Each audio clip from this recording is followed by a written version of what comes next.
বড় সাহস তুমি আমার ছেলের গায়ে হাত তুললে? ও আপনার ছেলে ছেলে আর আমি কি বানের জলে ভাইসে আসছি? আমি কি কারো মেয়ে না? শোনো, একদম বাজে কথা বলবা না। ভুল করে তো গায়ে হাত তুলবেই। কি দোষ করছি আমি? ও একটা ছোট বাচ্চা, ও খেলতে গিয়ে পড়ে যাবে, ব্যথা পাবে, এটাই স্বাভাবিক। কেন, ও যখন আপনার কাছে থাকে তখন কেউ পড়ে যায় না? তখন কেউ ব্যথা পায় না? কই, তোমাকে তো দেখিনি কখনো তোমার মায়ের গায়ে হাত তুলতে। কি বলতে চাও তুমি? ও কি এখন ওর মায়ের গায়ে হাত তুলবে? ও যদি ওর মায়ের গায়ে হাত না তুলতে পারে তাহলে ও ওর বউয়ের গায়েও হাত তুলতে পারে না। ও তোমার স্বামী, আর স্বামী স্ত্রীর গায়ে হাত তুলতে পারে, কিন্তু স্ত্রী যে কখনো স্বামীর গায়ে হাত তোলে এরকম লজ্জার কথা আগে কখনো শুনেছো?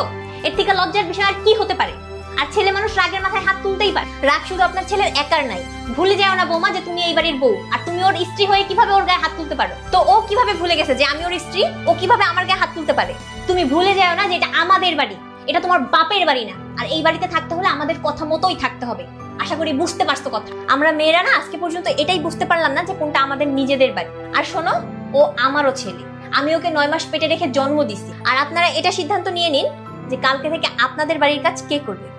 আমি তো আর আপনাদের বাড়ির কোনো কাজ করব না। এখন থেকে আমি আমার নিজের বাড়ির জন্য কাজ করব। Likey